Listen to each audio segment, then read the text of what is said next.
episode 15 of the Potomac RPG Podcast. If you forget it's your turn again, I'll have you eaten by a groom.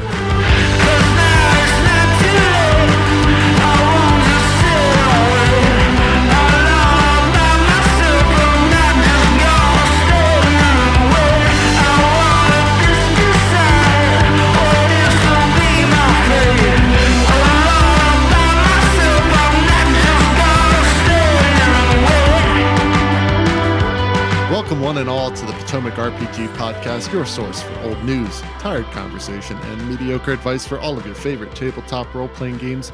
I'm your host and sleepy boy, Adam. Oh, I'm sorry, Adam. I was just looking at something on my phone. I am your player who always needs to be reminded that it is my turn. Ben.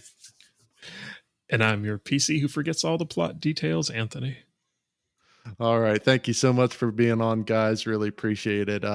Yeah, kind of an interesting topic this week. I think all of us have been at the table, either as a player or a DM, and struggled with engagement. And particularly nowadays, with online play being our only option, we miss out on the tactile and communal nature of tabletop role playing that helps us stay engaged at the table. So today we're going to talk about ways to increase player engagement from both the player side and the DM side. It's a two-way street with this stuff. So Anthony, in your experience as a DM, how do you generally handle player engagement? Well, I'm sure all DMs have different styles. I kind of personally keep a shot clock in the back of my head. So I try to make sure that, I don't know, when I describing a scene or something like that, I try to go around the table and get what people are doing. And I know sometimes people like to dig in, but it's more just kind of like taking an order or finding out what their intention is and then moving around the table and then doing another round and resolving those. So try to keep people engaged and not try and linger on one player too long or have an exposition between two players too long. Because then, I mean, it's entertaining, but sometimes people tend to check out. So that's one thing I tend to do. Especially like the bigger the group, the more of an issue that becomes. Exactly. Now, Ben, I never asked you, have you ever DM'd before? Yeah, I have DM'd 5e before. I had a small group of friends and my two brothers, that we kind of dived into D&D together, D&D 5e, and we had a rotating DM. There was three of us that kind of rotated through it, and it was a lot of fun, though we definitely had some player engagement issues with at least one of the players. So well, as a DM, how did you handle that? Like how do you increase your players' engagement? Try and bring a little bit more spotlight to that person that's not engaged, or try and put a little bit more effort into bringing them into each scene. Yeah, it does seem kind of like a fluid situation where you're constantly scanning, you're constantly kind of seeing who's checked in, who's checked out, and almost surgically going in and pulling out those people who haven't been, engaging in RP or are slow in combat, to really kind of focus on them. Yeah, I think a downside to that, though, is, it's almost like, are you putting too much focus on people who don't deserve the focus? Like if they're checked out, should they really get more attention for checking out? Yeah, that's a really good point. And so this is something that Steve, our other DM, does really well, and Anthony does quite well. As I don't want to say that Anthony does this really poorly, but it's it's getting players to getting players to engage with each other and get some banter going in character. And I think that Steve is really focused on that in this campaign. And sometimes the characters in our sessions just start chatting with each other, and it's like 5-10 minutes before Steve can can bring it back to the plot line, which is amazing, and that gets everybody involved to have real relationships, that they are having some meaning coming through for their character, and that's great. It happens in Anthony's campaign a lot too. Yeah.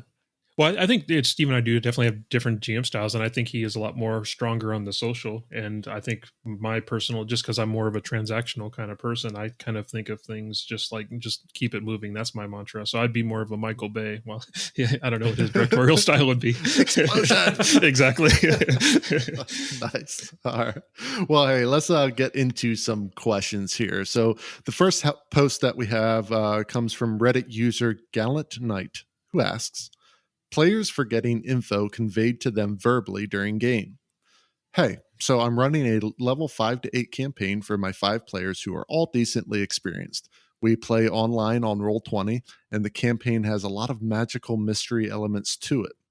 Information is conveyed to the PCs through visions, nightmares, and speech with prominent NPCs. There is very little written documents or glyphs. The information is important to unravel why the players are on the mission they are on. Why is the big bad doing evil things, and so on. The problem comes when players don't really take notes and forget some of the information crucial that was narrated to them. Then they ask me outside of the game to repeat the information, or ask me in the game when they're not able to recall it. I sometimes don't, and I say that your characters are also not likely to remember every detail of every vision and dialogue said to them, or sometimes make them roll a history check to see how much they can remember. I feel like telling them all the information a second time or typing it out goes into metagaming. Am I wrong? Should I just give the players all the information they encountered before when they ask? The players don't take notes during the game, but every week someone writes a detailed summary of the previous session and it's posted. So they're not completely at fault for forgetting details. So Ben, let's turn to you first on this one. People not taking notes and forgetting important information. Our group certainly doesn't experience that at all, right? So when you're at the table with a group, how do you go about making sure you remember all the pertinent information? Yeah. Okay. So there's a lot to unpack here. So just from personal experience, I really feel for this guy, because I find it very difficult to take notes. I have notebooks, many of them that start with good intentions, like from my classes, and they'll be filled with 3 pages of notes and then nothing for the rest of the notebook from semester-long classes. It's just not the way that I stay engaged with something.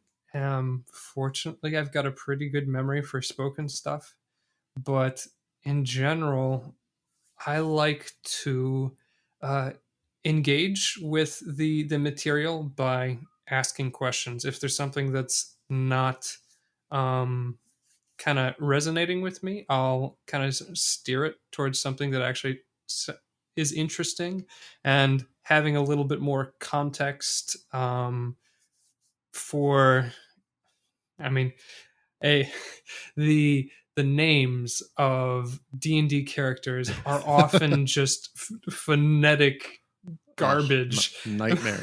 So they're really hard to remember these characters that you're meeting once. You don't have any visual with them. It's all in your mind, and then you don't even have this really good name that you can seize on. So you really have to ask this character some questions and really kind of get to know them a little bit better. Sure.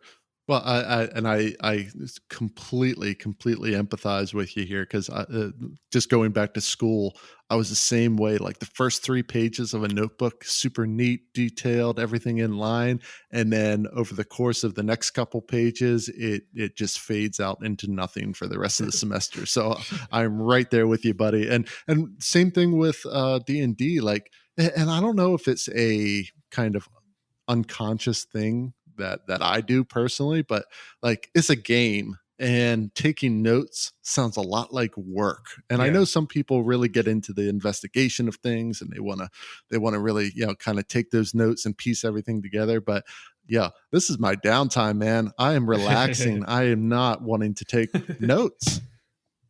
Yeah. Anthony, how about you? Do you like taking notes?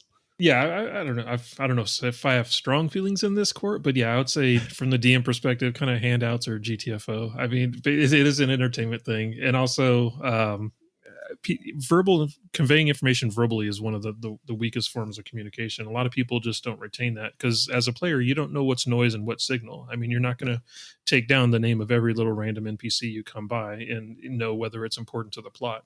Now, if as a GM you signal, hey, this is a murder mystery, then you bet everybody's going to get their pens out and stuff. But otherwise, I mean, yeah, there's just way too much going on. And in the GM's mind, they're building out a track, so it's very linear. But from a player's mind, it's complete stuff is coming at you from random angles. So Sure. you just don't know what's what. And if you're playing Game of Thrones, you're not going to memorize every single character, and there's going to be a quiz at the end. It's just I don't know. So I would say it's not. Yeah, exactly. It's tough, and I wouldn't expect players to take notes. If there one or two rare players does, that's awesome. But otherwise, I think it's the GM's job to kind of drive that.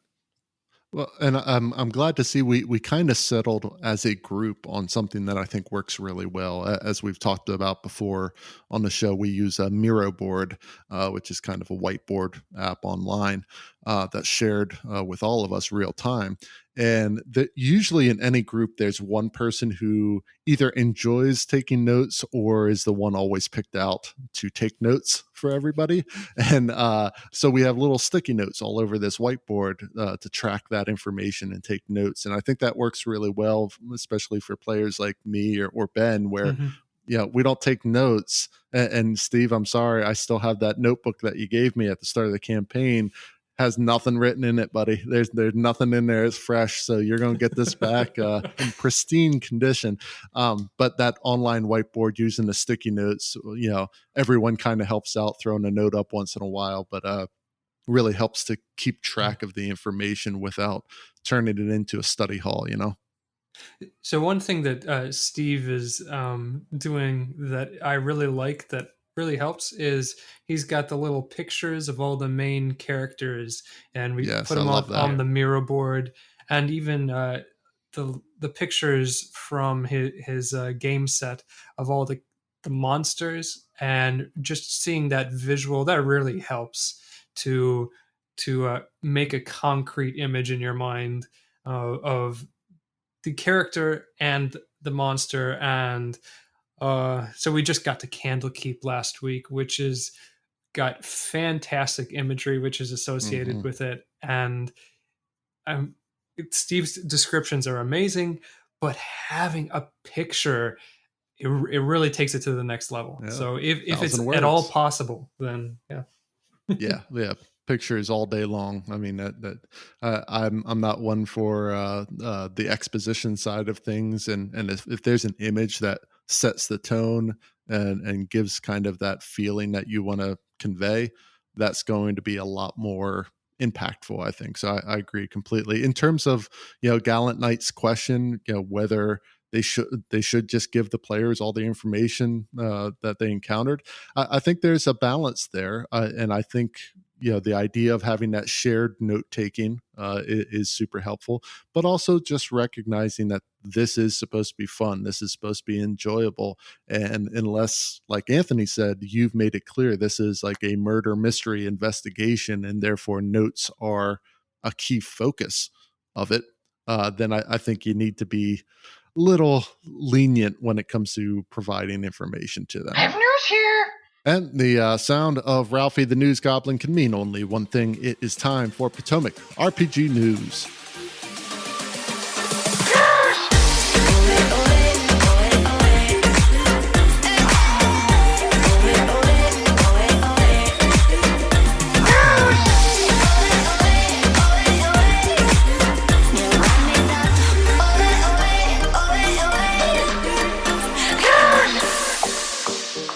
All right, so hot off the presses is an article from Charlie Hall over at Polygon titled, "One of Dungeons & Dragons' best campaigns is getting 2 extravagant new reprints." So it looks like Curse of Strahd is getting a couple special editions here. First up is a Curse of Strahd revamped edition, which includes a focus on diversity and inclusion due to its insensitive portrayal of the Romani people. And I know Matt talked a good bit about that a few episodes back.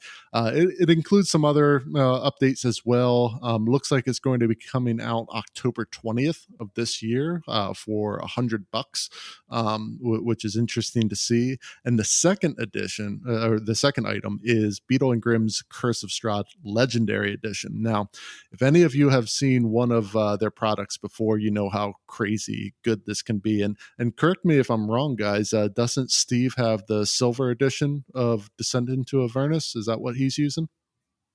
Either silver or platinum or something. Yeah, fancy. Something like that. Like it's super fancy and all that. Yeah, and we've been playing that this year, and the stuff that it comes with is just extraordinary. And you can get this for the low price of $359 on pre-order. So go ahead and lock it in now before it goes to $400 after it starts shipping. It's going to start shipping in November. Time to take out a second mortgage, guys.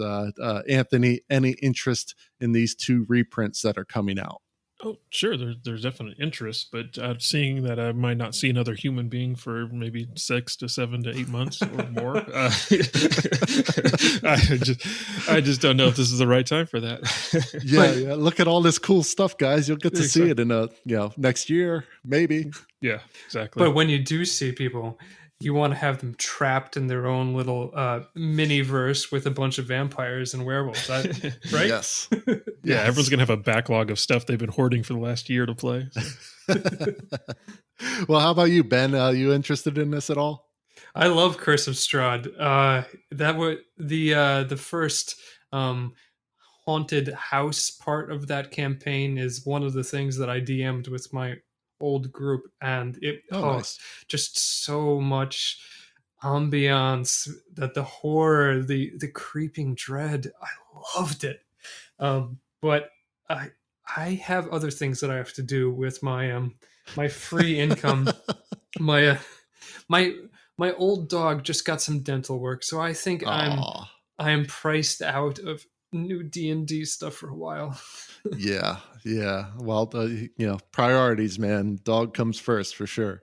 And especially like, that $400 legendary edition. Like, I'm kind of torn here because it is unequivocally awesome looking and everything, but I've always kind of shied away from these special editions of modules like this, just because role-playing games, in essence, have always been about whatever world you want to create. And half the time, the worlds that you create in a homebrew setting are better. Like in my mind, like they're just better. And to spend $400 on a campaign, boy, you better be running a hell of a lot of D&D to get your money's worth out of that one. So, I think you're right about that. It's the investment that the DM has in the campaign setting, and if a DM is making their own, that's about as invested as you can get. Yeah. And the thing is, like, unless you're going to go, true nerd fashion and get it and never open it and just have it in its wrapping, that way 50 years from now, like, you can sell it for however much. That's one thing, I guess. I never much cared for that either. It's a toy. Get it out and play with it, for God's sake. Yeah. Anyway, if you are interested, check it out I'll have the websites in the show notes. If you got $400 burning a hole in your pocket, go ahead and check it out. Certainly would love to have it, just not sure if I'm willing to pay quite that much. We're going to step out for a moment here, but stay tuned. We'll be right back after the break.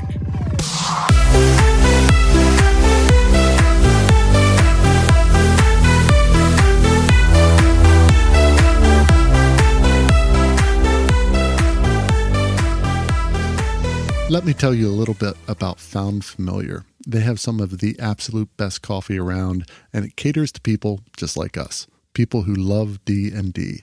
So try some today. You won't be disappointed. If you're looking for a recommendation, try their regular Knoll Modern Espresso. No trouble perking up at the table after drinking this stuff. Enter the coupon code Potomac RPG, all one word, at checkout and get yourself a 10% discount as well. That's foundfamiliar.com. And with that, let's get back to the show.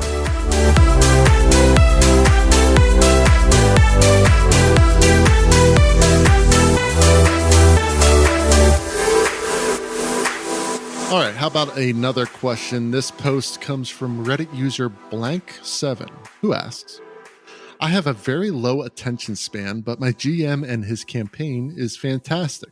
How can I help myself? Hi all, I likely have undiagnosed ADD, ADHD, can't remember the difference, and will be trying to sort that out in the near future, as well as pursuing therapy. Until then, I have to find a way to help myself deal with the issue.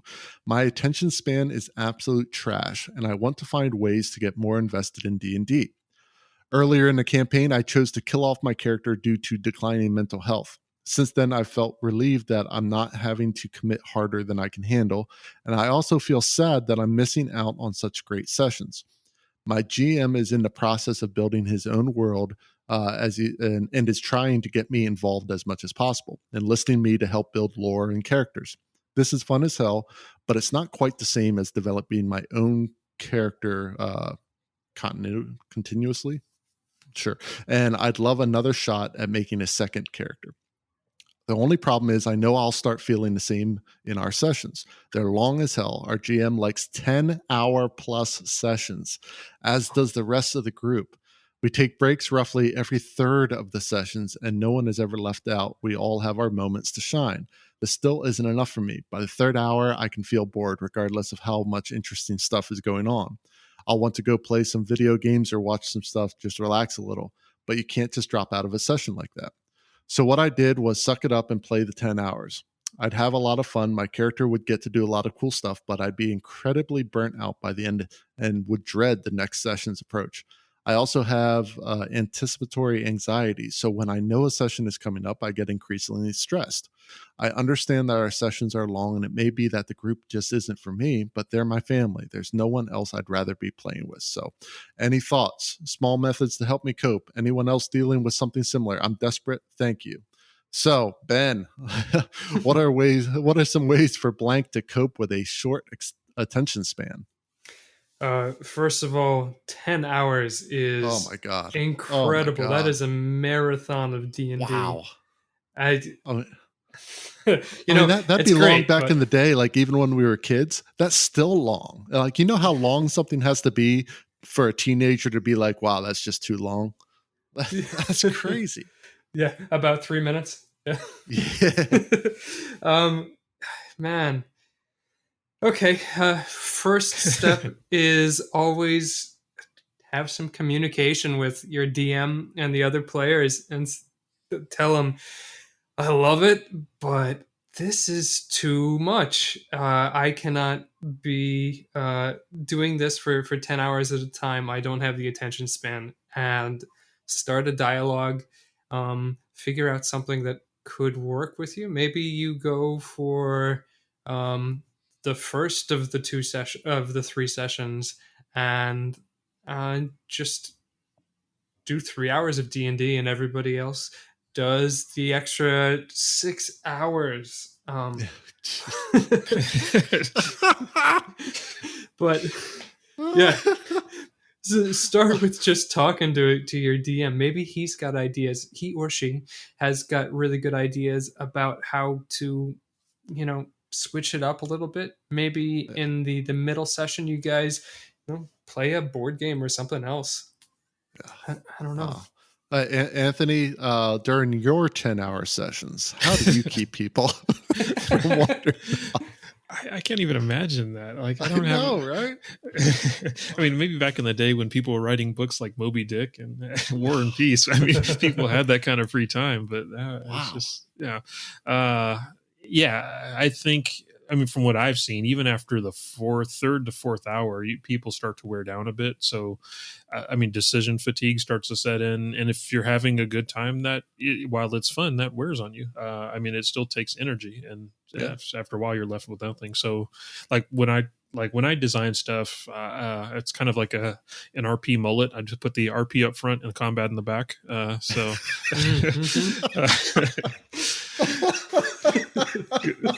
because people are most eager and ready to go at the beginning of the session, and then come back and finish it out, and then you have a little wrap up at the end, and everybody's happy, and you go home victorious. So what an analogy! I love it.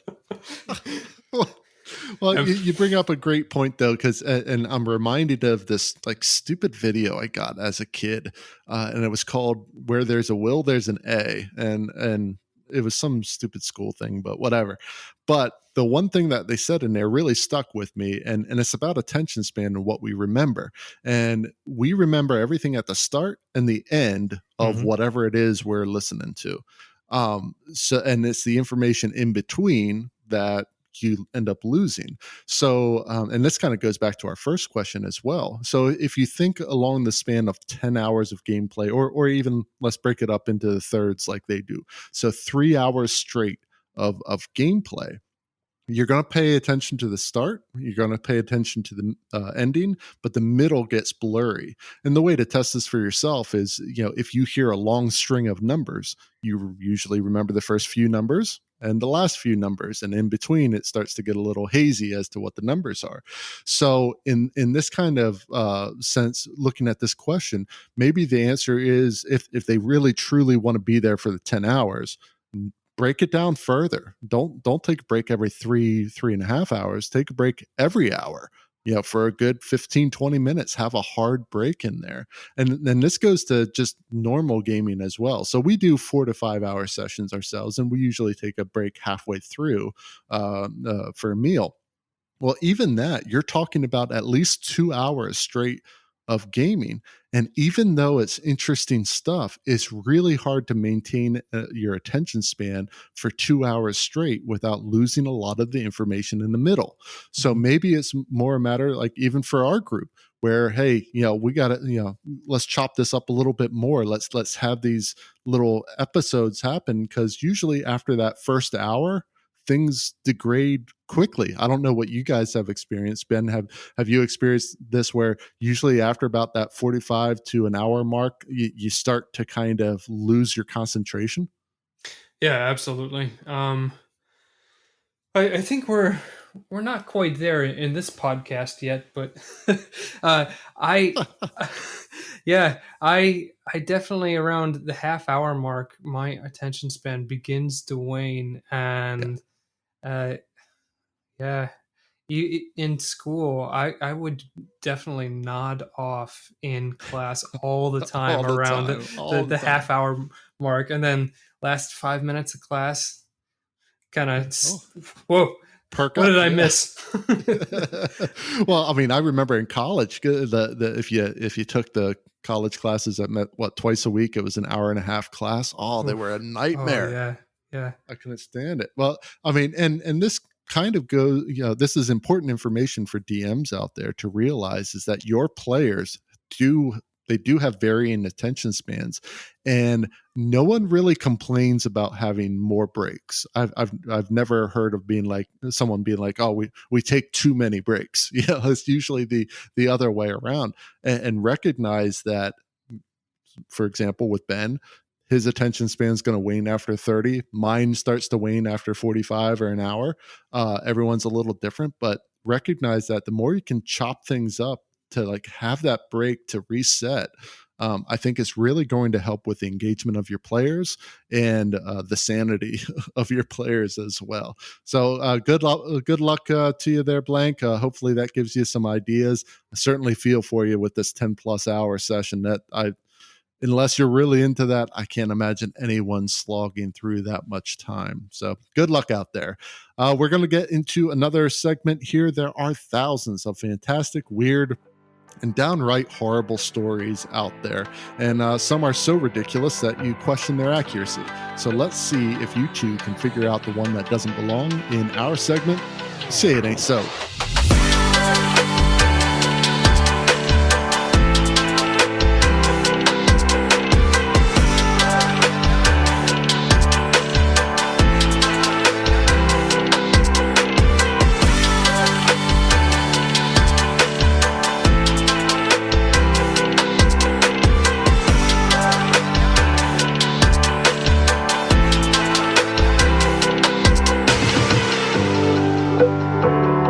Welcome to Say It Ain't So, where we see if our two guests can spot the one that doesn't belong. So here's how it'll work.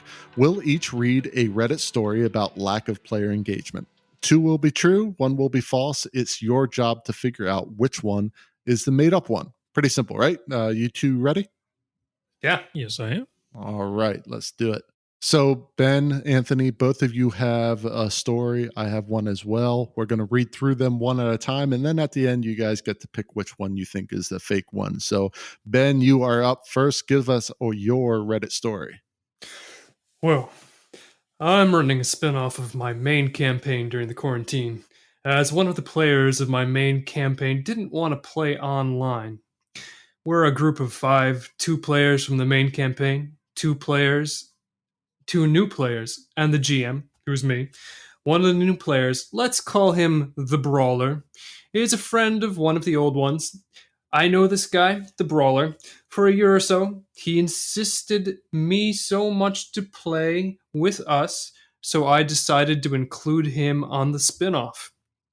Today we had our third session. He was a bit absent. It turns out he was smoking weed. He usually does. I don't care. None of my business, LOL.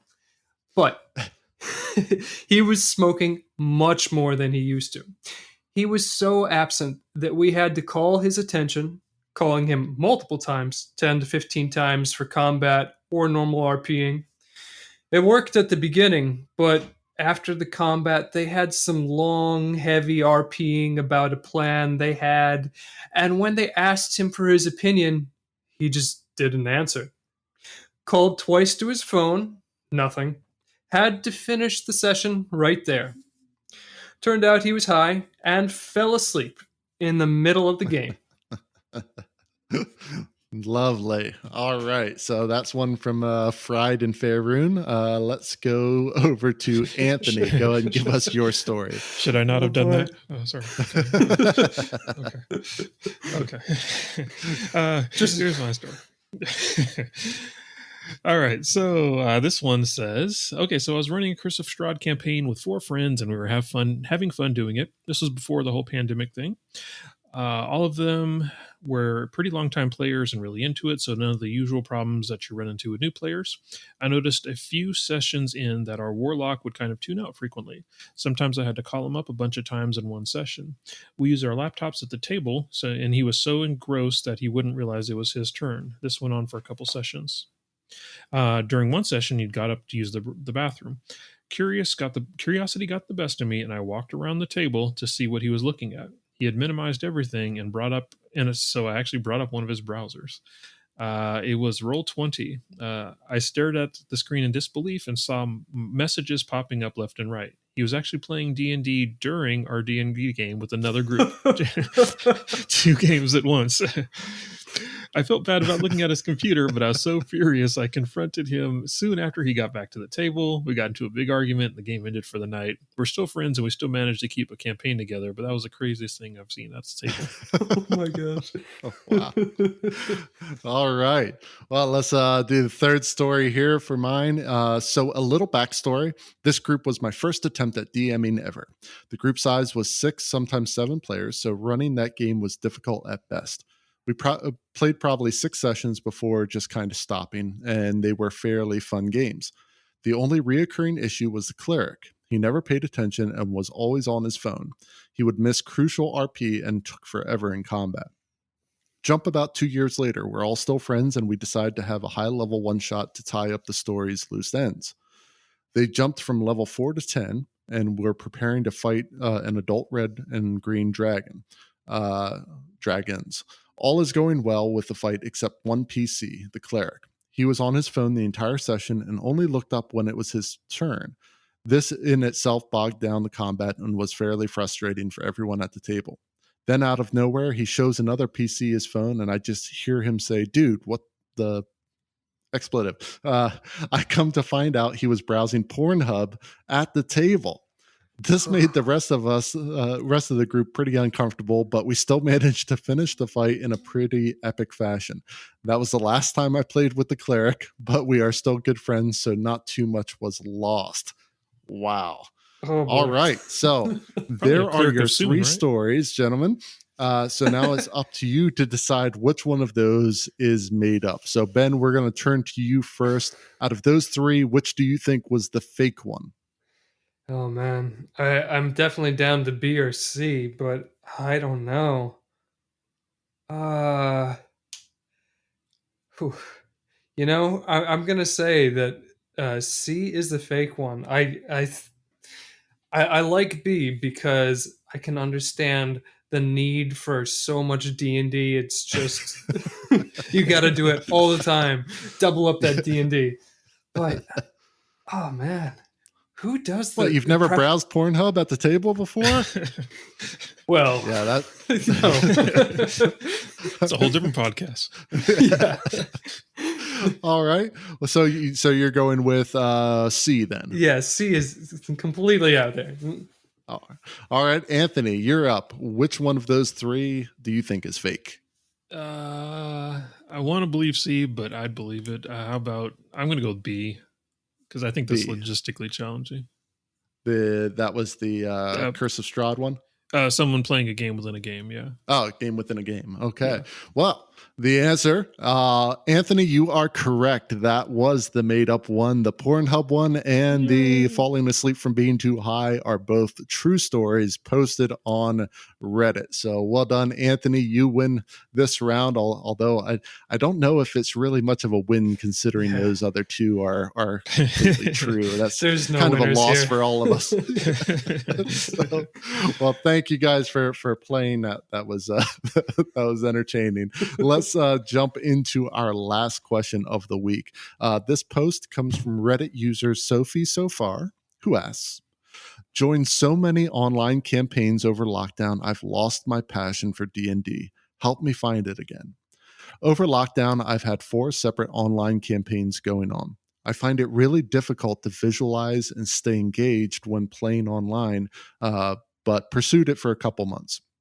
Due to studies in health, I've decided to take a hiatus from D&D as it got to the point where I was turning up because I felt obligated to and no longer really enjoy D&D as I used to, as it's so difficult to visualize and keep engaged in an online group. Has anyone had something similar? If so, how did you find your passion for D&D again? I used to be so excited about playing, but now just feels a bit disengaged. Well, we are certainly feeling the pain of online play right now. I think all of us really miss gaming in person. Anthony, what do you think about this? How does Sophie find the passion again? That's a tricky one. I'm not sure I've got a great answer on that one. I think sometimes, I mean, if she's playing 4 different campaigns, I mean, maybe that is like a primary method to escape the pandemic, and maybe there needs to be a little more variety there, if I'm understanding that right. But and if you do anything too much, eventually it wears on you. So maybe a little variety of different things. But yeah, I don't know if I have a great answer on that one. Yeah, and I'm not sure if they're saying they had 4 separate online campaigns at once or consecutively. I'm kind of leaning towards consecutively here. It almost sounds like they were in it and then kind of lost interest, joined another, lost interest. Ben, how about you? I mean, I know we're all feeling this right now. Any recommendations for Sophie how to find that passion? Yeah, I was originally thinking that she had 4 parallel campaigns going on, which I mean that would just be overstimulation. I mean, I can appreciate the want for more D&D if it's not engaging enough. You want to have more of it, but okay. So that was my first impression, and if that is the true case, you're just overstimulated, girl. Take it back a notch, or maybe tune into Twitch or someone else's campaign to get that little D&D fix that you need. There's Critical Role has got hundreds of episodes that are all just so 4 hours a week. That's a pretty good fix for most people, or try something else. Yeah. Go ahead. But you might also consider trying DMing. Maybe just the other perspective of building something rather than playing something might be Sure. of interest. Yeah, Yeah. absolutely. And vice versa for those DMs out there, if you're feeling burnt out running campaigns, particularly during this quarantine, because I'm sure it's a very different level of prep with online play. Don't be afraid to flip over to the player side. I mean, Anthony's been doing a great job in the player role here under Steve's campaign. And I know as a fellow player, it's really cool to see Anthony as a single character in a game, just to see what he kind of comes up with and what he does.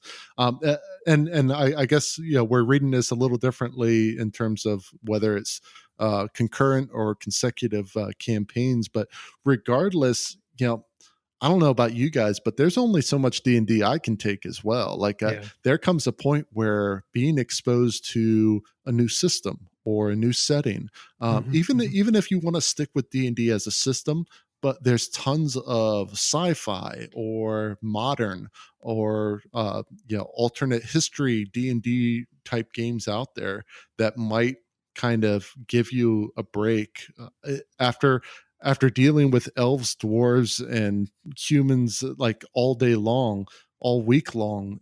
Sometimes a break from that kind of Tolkien-esque setting is needed to find your way back into that. I don't know if that makes sense. Yeah, man. Androids are people too. Yes, they are. No, But do they dream of electric sheep? That's the question. Yeah. And I think, well, let me ask you this, Anthony, have you ever hit this wall where you've played enough D&D, or it just got to a point where you were just not feeling D&D anymore? Yeah, I mean, season 1, I think towards the end of it, I kind of I don't know, I felt I was kind of going through the motions to some degree and lost some of the creativity I had in the earlier session. So that's when it kind of paused. And then even recently, it just I don't know, I was kind of struggling to put the same amount of energy into things. So that's why I kind of hung up the reins for a little bit, and still kind of shying away from DMing even when it's a pickup game. So I'm just taking a little break right now, just taking some time to recharge. Yeah. Well, Ben, have you ever lost it? Oh yeah. When I was my first group, which includes my two wonderful brothers and some good friends, but that got old real quick. There were, well, not real quick. We had a lot of good times, and we moved around the DM slot a lot and did a whole bunch of fun one shots. But it was, after a while, it just seemed like there was something missing. I think we all just had a lack of engagement as life, work, families just kind of weighed on it, and it became something that we did every week, or in that case when we could schedule it.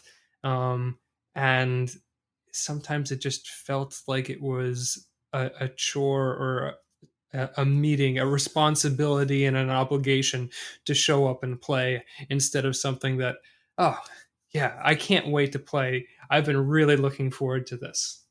Yeah.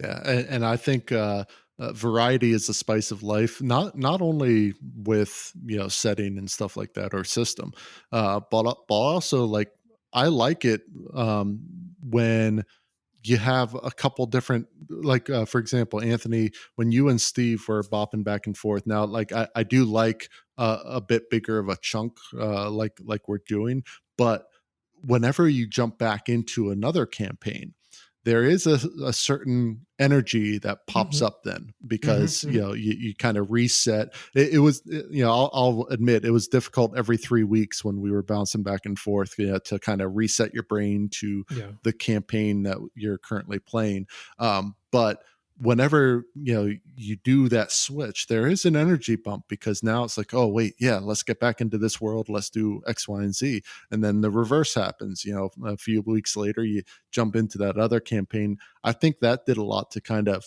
keep us up, and it's a delicate balance there, because you want enough time that things solidify in your mind, and the campaign has a chance to stretch out and really kind of feel it.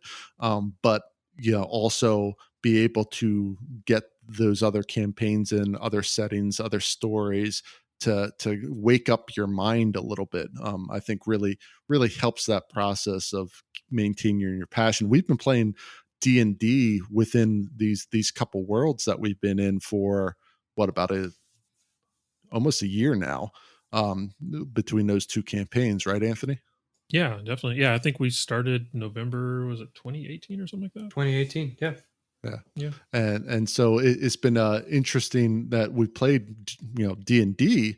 We've taken a couple steps out into a different system or one shot or whatever, but mostly it's been D&D. And I really think the reason that we haven't lost our passion for it is not only because we love the game, but Anthony would do his campaign for a while, and then Steve would pop in, and we'd have a new character that we could play around with, and then we pop back to Anthony's, and okay, I remember this character I was playing with over here. Let's get it back into it. So don't be afraid to kind of mix things up a little bit to keep that going. But I think both Ben and Anthony's advice is best here. If you're not feeling it, take a break, step back, just relax, enjoy the culture, enjoy the entertainment that's out there. It'll come back. There's no doubt it's going to come back. So, agreed. Yeah. So good luck out there, Sophie. Hopefully you find that passion. Again, certainly don't want to lose you in the hobby. It sounds like you're really into it, and every person that we have enjoying what we do is a wonderful thing. So that is going to do it for us this week, though. Remember, if you want to send in your questions or anything you find on the internet, you can send them to questions@PotomacRPG.com. If you'd like to support the Potomac RPG Podcast, you can find us on coffee.com/PotomacRPG. And lastly, you can follow us at Potomac_RPG on Twitter and at Potomac RPG, all one word, on Instagram and YouTube. Thanks for being on today, Ben and Anthony. Really appreciate it. And thank you to the rest of the Potomac RPG crew and, of course, all of our listeners out there. So for the Potomac RPG Podcast, I'm Adam. I'm Ben. And I'm Anthony. Till next time, keep those dice rolling, keep those stories coming, and never stop playing. Playing! Oh, sorry, I wasn't paying attention. What was that?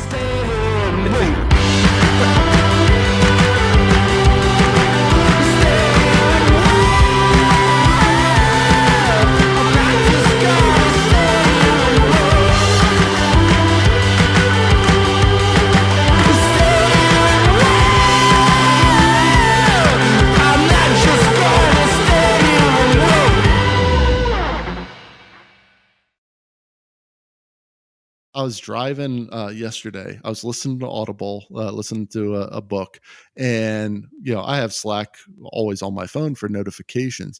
I got so angry at Tom and Steve because I'm trying to listen to this book, and literally every 5 seconds there was a ding.